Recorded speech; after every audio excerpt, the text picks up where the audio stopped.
I'm offering is the truth, nothing more. So hello friends, welcome back to the channel. I'm going to do a flip through on a new set of decks that I got this weekend. I actually got, hold on, let me show you. I have another deck in here that I didn't get this weekend, but y'all haven't seen it yet. I got the Starseed Oracle, I got the Motivation Manifesto, Power, Animal, Oracle cards, and I don't think I showed you guys the Dark Mirror when I got it, but I intend to work on that one too on the channel. But this is a deck. Okay, this is another one of my decks that I've been wanting to get for a couple of years, guys. And so I was so excited to get it. And once I got it, I love it. I love it. And y'all are going to know why as soon as you see it, okay? But what I want to do is I actually want to do a flip through. But when I do the flip through, I also want this to be an exercise for us, okay? Because I said I was going to start moving towards, you know, sharing with you guys how I build my intuition, you know, how I practice, how I learn how to read, okay? And so this one's for you. If you take a moment with me and you'll go through it, what I'm going to do is I'm going to flip the cards over. We're going to take a second and I want you just to think about, what does the card make you feel, you know? What do you think is going on here? I'm going to tell you after about like 30 seconds what I think it means, and then we'll go through the booklet and actually see what does the card mean, okay? This one I've opened already, so we're going to do it in order. So we're going to open this one up real quickly. It's Sunday. I hope you guys had a wonderful, wonderful weekend. I had a nice, relaxing weekend. I kind of shut everybody out a little bit over the past day or so. But everybody needs time to refresh, recoup.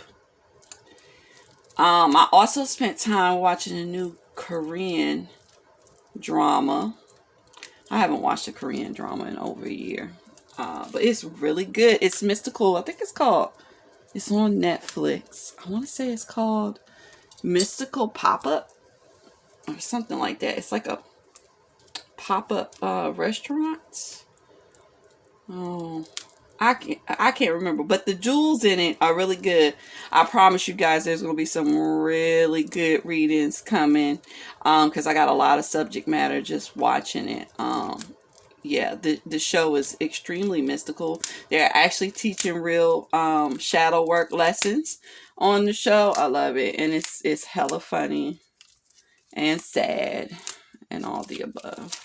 Okay, so this deck is called Illuminated Playing Cards. Okay, I think the lady's name is Carolyn Keegan or something. What is her name? Caitlin Keegan.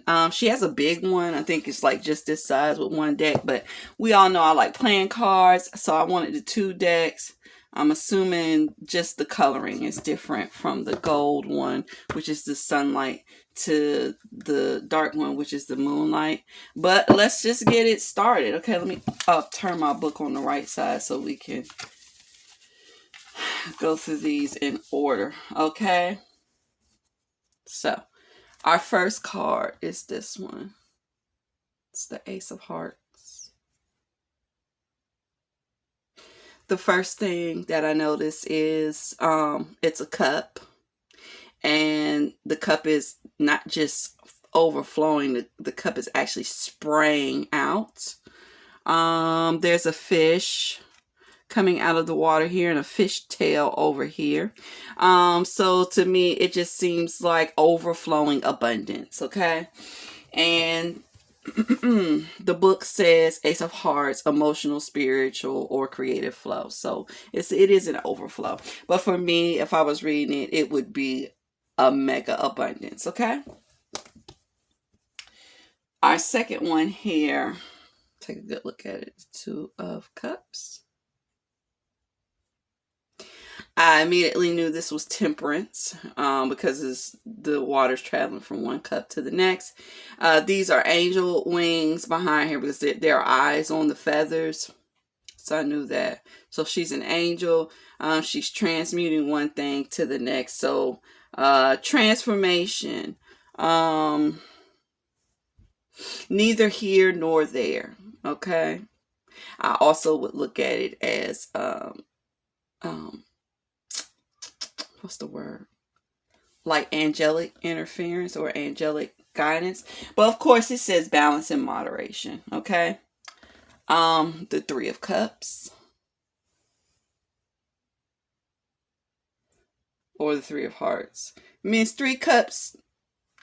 Ching. So some sort of party or celebration. And the book actually says party or celebration.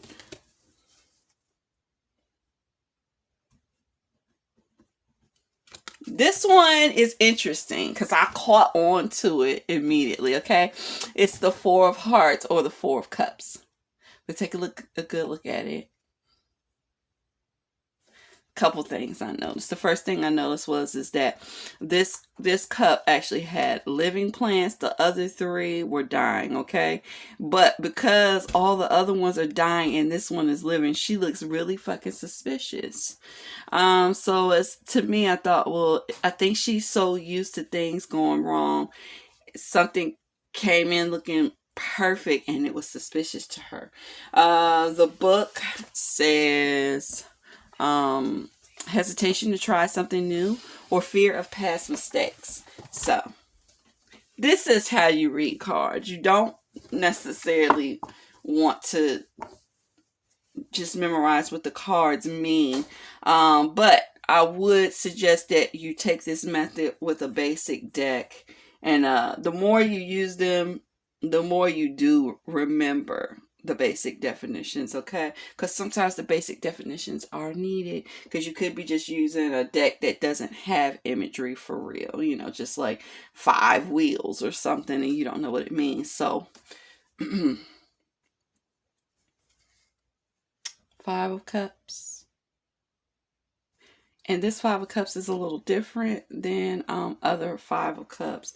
Usually the 5 of Cups is just spilled.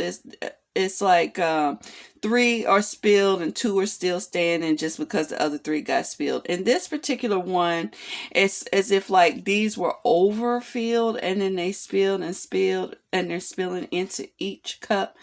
And 2 of the cups are actually still standing while they're being filled, but it's too much water. It's like too much emotion. So I would take this card to mean that someone may have killed an opportunity because they overdid it. The deck just says learning from your mistakes, but I would take it one further. This card confused me, so let's see if it confuses you. It is the 6 of Cups. In this system, the 6 of Cups is the Lovers. So once I read it was the Lovers, I guess it made sense. It's like the 2 of them come together. There's a third connection between them. But I was like, I just couldn't get it. I just didn't know what it was besides it was 6 cups growing. 7 of Cups.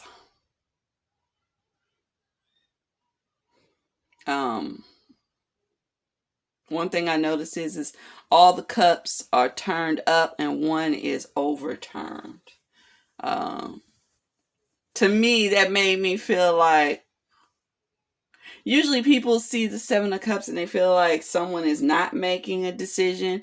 Having one cup overturned says to me there are decisions being made, and this one was X'd out, and now it's like they're trying to figure out which of these cups they actually want to go towards. There's riches, there's growth, there's happiness, there's a new home. I would akin this to sexuality, a partner. It's just like decisions being made, okay? So in the other deck, it's more apparent that this one is the moon and not the sun. But I'll show you how you can tell the difference. The sun actually has his eyes open, okay, and rays, and the moon is like that. So yeah, the 8 of Cups is the moon in this one, all right? And you see she has cups all around her, so she's feeling, she's emotional.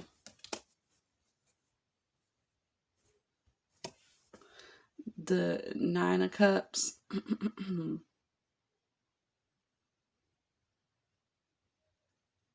This is interesting because normally the Nine of Cups is just like in abundance, but here we could tell like they were pouring into this cup, which was filling into this cup, which was filling into this cup. This one is still slightly filling from cup to cup to cup, but only the one that they're actually pouring in is actually still in an abundance. And in this deck, this card is for selfishness or excess. So I think it's kind of like showing like the different stages of someone that's selfish or they live in excess. It's like there's a moment where they're filling your cup, then they move on to someone else's, and then they always make their way back to their own cup. That's just how I see it. But as a reader, it's up to you to figure out how you see it, because the deck will be speaking to you, not me, right? Easily, you can note that this is the Wheel of Fortune, 10 of Cups. Okay, there's a Leo, there's a Virgo. I guess that's supposed to be Taurus. And I don't know why there's a bird here. I need to go look at the Wheel of Fortune, because I thought the fixed modalities was on the Wheel of Fortune. I don't know. I guess maybe this is supposed to be Aquarius, Leo, Aquarius. It should be Leo, Aquarius, Taurus, and Scorpio, correct? I don't know, but I'm gonna have to go back and look. But is it? I don't know. It's early. I don't know. Okay. But at least you know it's a wheel, so you know what's going on. Knight of Cups is going to actually be like a Pisces card.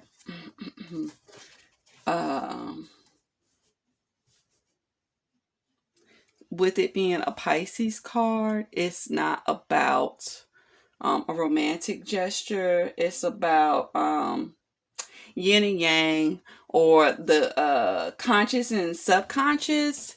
It's about things coming from the deep or from the depth out to the surface. Okay, so in this book it says unconscious thoughts coming to the surface. So there you go. We have the Queen of Hearts in this book. In this deck, she's the Empress. So you all know what that means. And then we have the King of Hearts. There is something I really love about the King of Hearts in this deck. Okay. He has octopi tentacles on him. To me, it signals his psychic abilities and his feelingness. It's like he's in his feels. Also, he's covering half of the cup. So it says to me that although he has an abundance of emotions, because where the water's coming out of the cups, there are fish coming out with it, but he's also cupping or covering some of it so that it doesn't all flow out. Yeah, it just says to me that the man is full of feelings, full of psychic visions, but he's putting a cap on it. Okay, he even has a hat on. Cap. He's putting a cap on it. Okay. Now, the rest of them I'm just going to actually flip through so you can see the deck. But I thought it would be a good exercise for us, okay? So, here's our Ace of Wands, which is strength. Okay?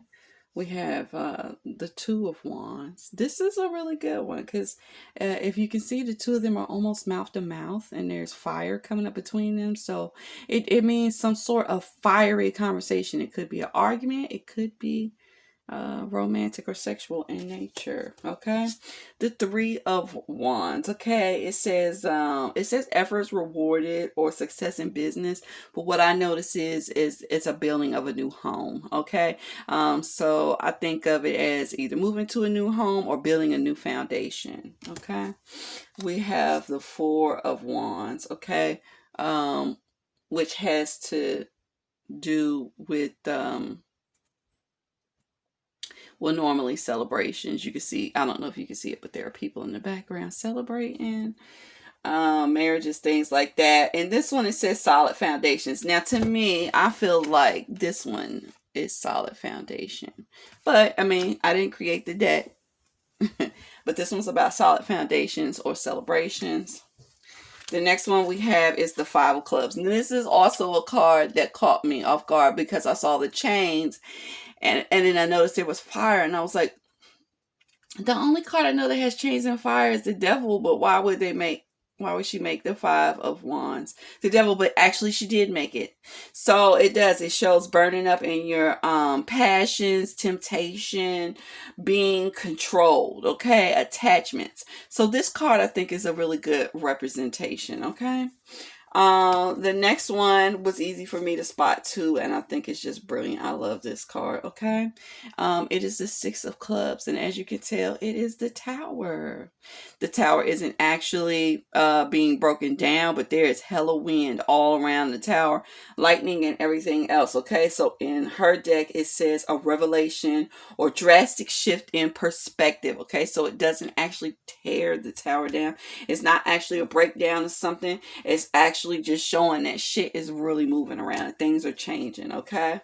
Our next one is the Seven of Clubs, okay, where you can see the two of them are fighting over the same stick. This one says vigilance, a struggle to stay ahead. Our next is going to be the Eight of Wands, okay? Eight of Wands is usually communication. This one's a little different. It's a hen. You can see her eggs and her nest is the 8 twigs, okay? In this deck, it says it means repetition. It could also mean swift movement. So I'm guessing the bird and then the sticks moving around so much because there's wind behind it. So there is some sort of movement. But it says that the swift movement is made to create stability. So that's why they're woven in this way. Because it's a very well thought out card, but it was confusing for me, okay? And here is our beautiful sun. You can tell it's the sun. Eyes are wide open. You know what the sun means, okay? Clarity, new beginnings, happiness, all right? Next we have the Ten of Wands, okay? And normally we see them carrying the burdens on their back, and this one we see her carrying them up front, okay? It is still a burden, but what I believe is the way it's covering the mouth, it's like it's a burden that you don't even speak of. It's like you're so burdened you're not even talking about it. We have the Jack of, or the Knight of Wands, okay? And it's just a cat wandering off, doing what they want to do, okay? So to me, it would represent someone just doing what they want to do. And it says, enthusiastic pursuit of a new venture. Queen of Clubs, isn't she fierce, okay? Queen of Wands, Queen of Clubs, okay? She's a tiger.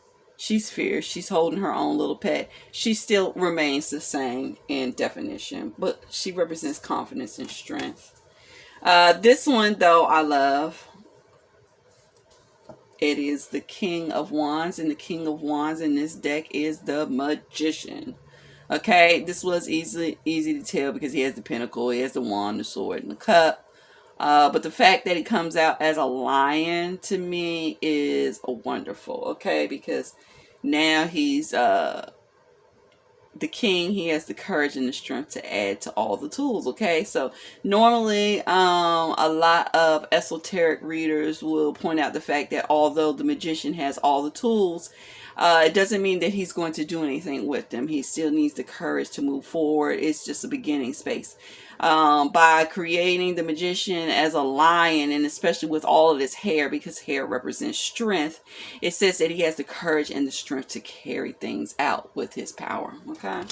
So I really love that card as well. Now let's get into it. This one, the Ace of Pentacles, is the world. You can tell it is because you can see everything around it. You see the other planets around it. It's peace, travel, being open-minded. The Two of Pentacles is the High Priestess. I love the fact that she's actually balancing the Two of Pentacles, so she's very well balanced. Well, because you know, if you look at the High Priestess, you have what's that, Boaz, and I can't remember the names of the two pillars, but she has the light pillar and the dark pillar or whatever. But Two of Pentacles is the High Priestess. So, you know, that usually has to do with judging something. But because she's balancing the two things, we're going to say also balancing, multitasking, things like that, okay? We have the Three of Pentacles, okay? It's still three people. They're still working on something or looking at some work together. It's a stained glass window, okay? So it's like this one is like looking at something together, working on something together. But the actual definition says craftsmanship or successful collaboration or admiration of something, because they are just admiring the window. So if you're reading with this and you see this, it could mean that someone's admiring you or you're admiring someone's work. This card's a little confusing to me. It's the Four of Pentacles, and normally the Four of Pentacles is about greed, and I think this one is about greed too. But I don't know, something weird about there being three pentacles there, and he's just looking through one of them. I don't get it. Maybe one of you can hit me down in the bottom if you get the illustration, because I don't get it. But it does says, it says preoccupation with material possessions. I just don't get the illustration. Five of Pentacles is the Hierophant. You see his keys, you see he has a crown, you see his third eye peeking out. You know what it means, okay? Spiritual ascendance. Interesting, because she covered the third eye with the crown. It takes on the form of deception as well. Could mean deception. The next one is the Six of Pentacles, okay? And of course, it's still about charity. Can you see it now? Okay, charity, donations, harmony, or cooperation. Here's the Star. Okay, so the Star looks very similar to the Sun and the Moon, except for it has diamonds and, you know, pointing out or whatever. The Star is for hope or healing. Eight of Pentacles still means work, and you can tell it does. You see she's doing some very difficult handiwork, some really nice fine stitches. It's turning out to be a beautiful quilt. Beautiful quilt work. Okay, so this is still about work and persistence, you know, hard work. But because it's a quilt, it also means that you find comfort in the things that you work hard on. Okay, here we go. Now this right here is a beautiful card. There's a video that I have on here. I wonder if I can link it. I don't know if I can, because I don't know how to link, but I did a patience card reading on here, Russian patience deck. And when the Nautilus came up, I was like, I don't know what that is. This is like a squid in a shell. I never knew. I knew what a Nautilus shell was, but I had never seen an actual being living in it, and I didn't know it. But once I learned it, of course, it stuck with me because it's so fucking beautiful and mysterious. Okay. Yeah, nautiluses live forever, and it's, well, they live for a very long time. It's because they keep themselves so well protected. So the Nine of Pentacles in this deck is going to be the Nautilus or the Hermit. This is the Hermit. Okay, so sacrifice, self-care. Okay.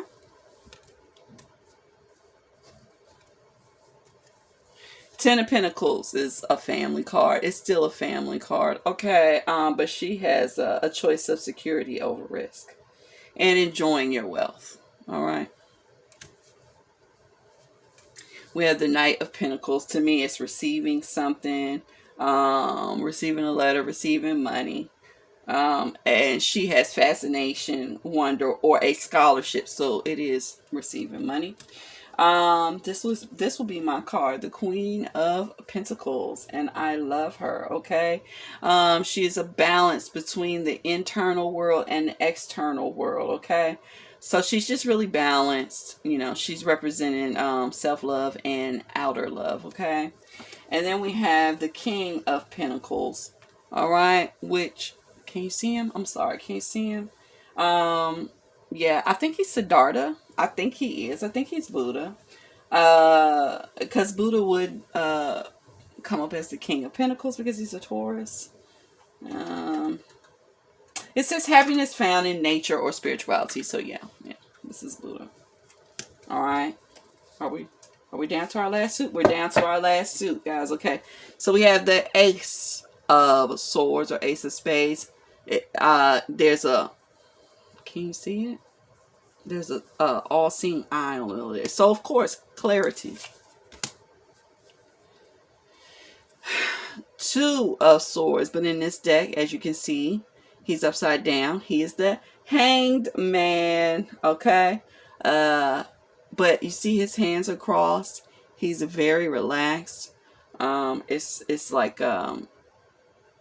he's in this position because he chooses to be in this position so that he can achieve something.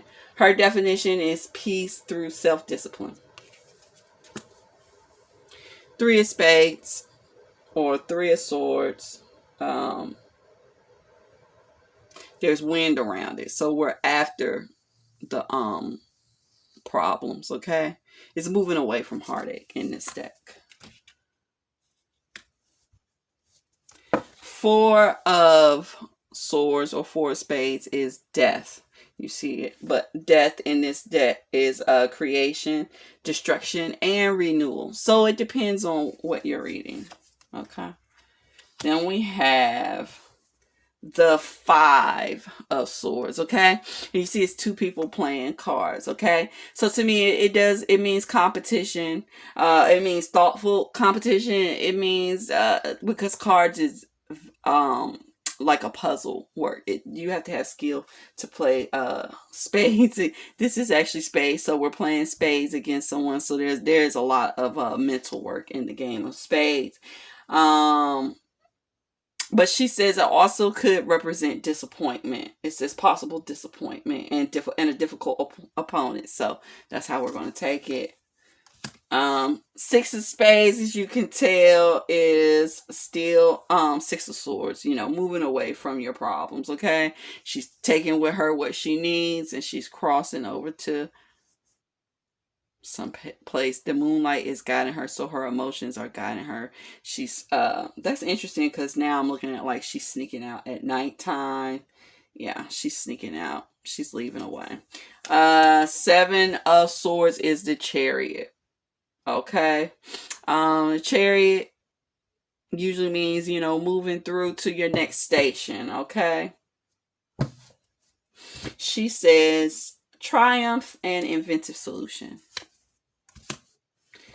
Okay, this is justice. All right, so the Eight of Spades is justice.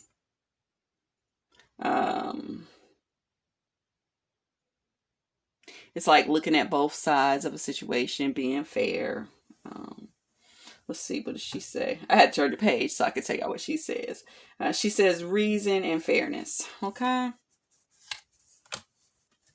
The next one is the Nine of Swords, and yes, it still represents nightmares. Okay, mental anguish, laying awake at night, trying to figure out why is this happening, why is that happening, and she has the same definition. So, now this is the card that made me get the deck. Okay, all right, and it is a rooster. I love roosters. Roosters are it for me. Okay, waking up, an announcement. Okay, so in this deck, the Ten of Spades is not necessarily, or the Ten of Swords is not death. It's an announcement. Okay, it's telling you like you've been walking around like you're dead. Get the fuck up. We got something going on. Okay, it's time to get up. We have the Knight of Swords or Jack of Spades. Okay, yeah, he's playing cards, but he has a sword on his back and he's actually holding on to it. So I'm gonna say he's preparing himself for some sort of action. It says caution. The Queen of Swords. She's looking kind of manly here, right? I think they have her looking like this because they're trying to make her more mental instead of feminine, a little more masculine, a little more edgy. Okay, and it says strategy, intelligence, and ambition. All right, and then we have the King of Spades or the King of Swords, and he is actually the Emperor in this deck. And I'm not mad at it because there are a lot of times that I feel like air and fire are confused in the original tarot or tarot. But whatever. He's the Emperor, okay? Wisdom, experience, and authority. And this, my friends, is the fool because he's masked, okay? Freedom, fearlessness makes shit happen. So, we did a full run through. I hope you guys really enjoyed this run through. You all already have my videos on how to interview your new decks to get to know them. You will be seeing me read with this deck over the next few days. So I hope you guys enjoyed it. I hope you guys take a moment and get to know one of your decks better just by looking at it and seeing what symbology you see and what does it make you feel. So that you can easily pick up a new deck that you may know nothing about, that may be in another language. So like I have this one. This one's really hard. But if you understand symbology, you can usually at least work with it. Okay? And that's all I want to do. I want to make sure that you guys can get your own answers. Okay? Because they're far more accurate than someone just reading for 1,000, 2,000, 100,000, a million different people. Okay? So I hope you guys enjoyed it. I hope you have a wonderful rest of your weekend. And I'll see you all in the next video. Bye.